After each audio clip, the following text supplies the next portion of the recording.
we have Spur and Tyrin Bradley. Questions for Tyrin? Greg?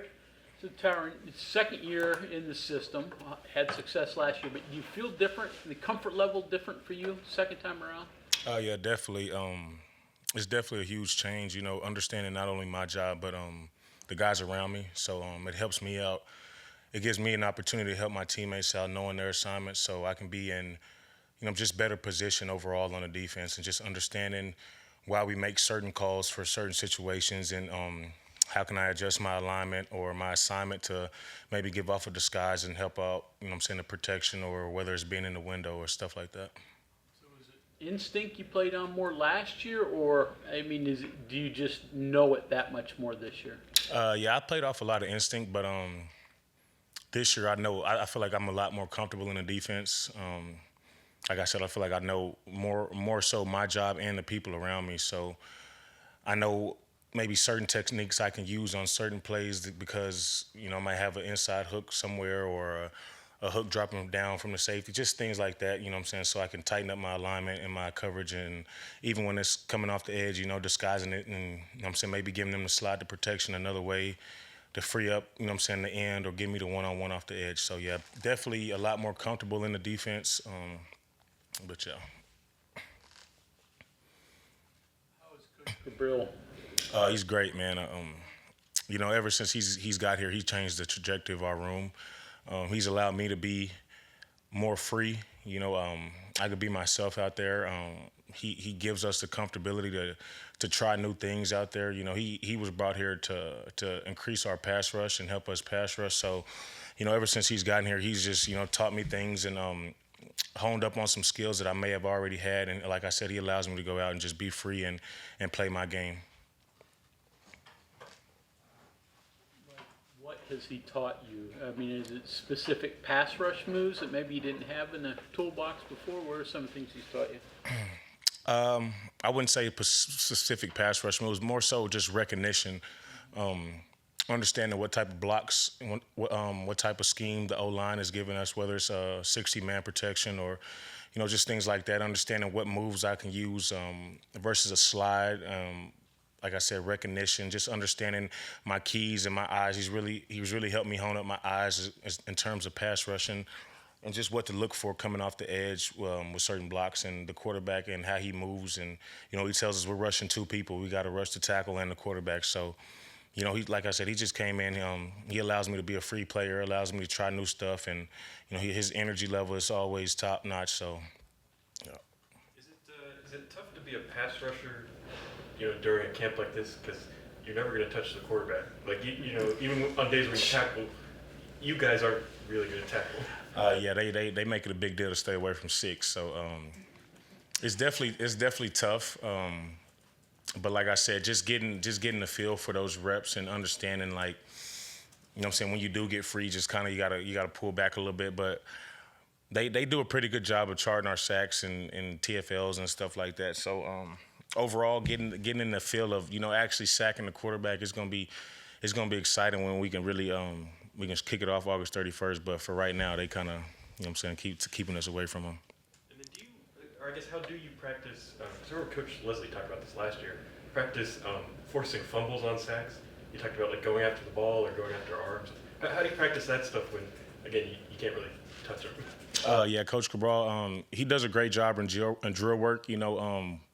Working off the edge and then reaching and running. Giving us a key point to look for, and our GA Buck, he usually does a good job as well. They work hand in hand, but in our drills.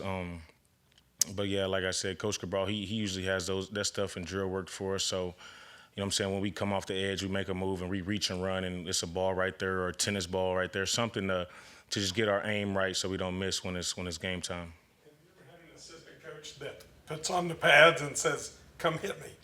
That's not hard enough. Go again. Nah, no, I haven't had one of those. Nah. What did you think when you first exposed to those drills? It was different.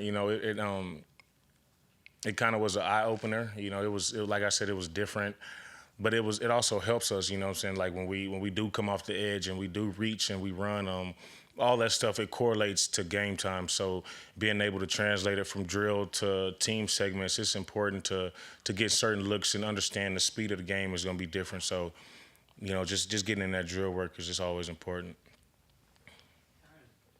People, 60,000 people in the stands, they watch you rush the passer, and they're thinking it's all physical. I mean, the speed, strength, etc. But the way you talk about it, it sounds like there's a little bit of intellect involved in that, though. Maybe a lot of intellect involved Yeah, in that. definitely. How much goes into the non-physical aspect of that?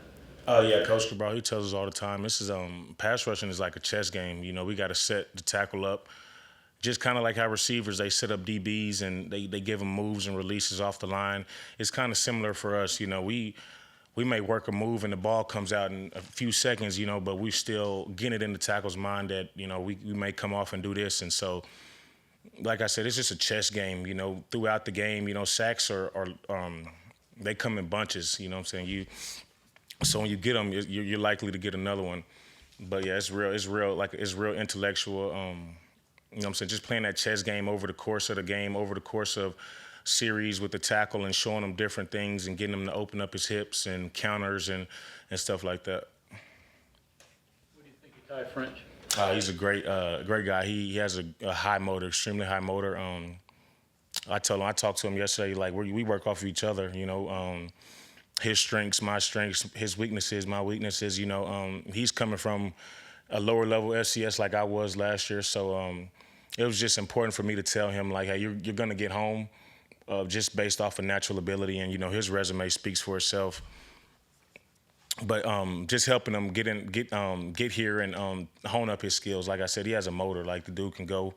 But we're going against a lot bigger guys, so helping him understand, like, he has to use his leverage, he has to use his speed a lot, and like he wants to learn. He's a sponge, and I love to help him. He asks me anything, and what I'm saying, I'm there to help him because, like I said, I know the defense, and so whenever he asks a question or anybody in the room asks, I'm always the first one to try to help up and speak and let them know what's up. What was the biggest jump that you faced coming from FCS and that he's going to face? Really just a lot bigger guys, a lot faster. Like I tell them all the time, we joke about it. Like, we used to run around guys at FCS level, it was a lot easier.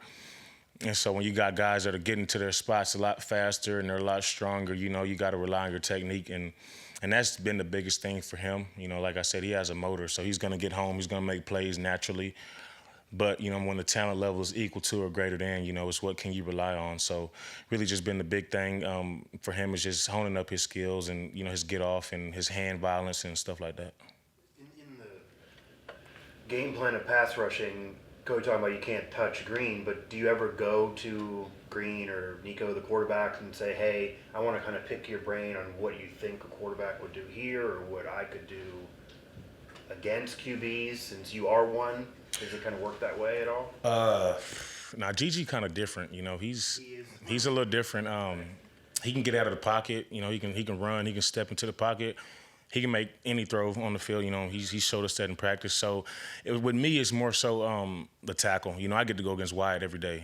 He's a great offensive tackle. So just when we go at it and we rushing each other, just learning and understanding, like when he gives me certain sets or when a certain drop back looks from Gigi, what can I do in certain situations to maybe get more pressure, because not every tackle that I'm gonna face is gonna be as good as him. So really just being able to pick his brain and see what he does and what he's looking for, and then on my end and on the D-line end, just using that against guys and being able to put it all into play. That pass rushing is kind of like a game of chess. So like in chess, all the pieces on the board do something a little bit different. Mm-hmm. Does a good defense have a bunch of guys who can rush the passer slightly differently? And then is that what this defense has? Oh yeah, definitely. We got a lot of different guys that can rush. We got Sean Martin. He's a freak. However tall he is, extremely long, strong. And we got Eddie V, extremely high motor. And then we got guys like TJ who are more short, compact, explosive. Me, Ty French coming off the edge, Sonny Redwood coming back, he brings a lot for us. But yeah, that's a lot of different skill sets. So it's Coach Leslie, they do a good job of giving us different fronts and allowing us to twist and loop and work off of each other. And we even got the freedom to, call some of our own games. I might flip to 3-tech if I want to, or if I see a matchup I like, and move Sean to outside, or just whatever we like. And that's given us the freedom to be able to do that because we got a lot more depth and a lot better pass rushers as well. Emphasis from the coaches in this camp about being more physical. And, for you all, and that's not always just running straight through somebody. What are some of the different ways you've tried to be more physical in this camp? And, does that suit your game? Oh, yeah, of course. I've always been a physical player. But, yeah, just the point of attack, striking with my hands, defeating blocks, maintaining gap leverage, pad leverage, and just those main things. Like you said, it's not always about running straight through people, but sometimes you got to set edges on bigger guys and force the ball to bounce back inside. And really, that's been the main thing. This camp that they've been focusing on is our gap leverage, our pad leverage, and our hand leverage, making sure that we are all in gaps so the defense can flow and work together. You know what I'm saying? So that's been the biggest thing for us. Okay, any other questions for Tyrin? All right. Thank y'all.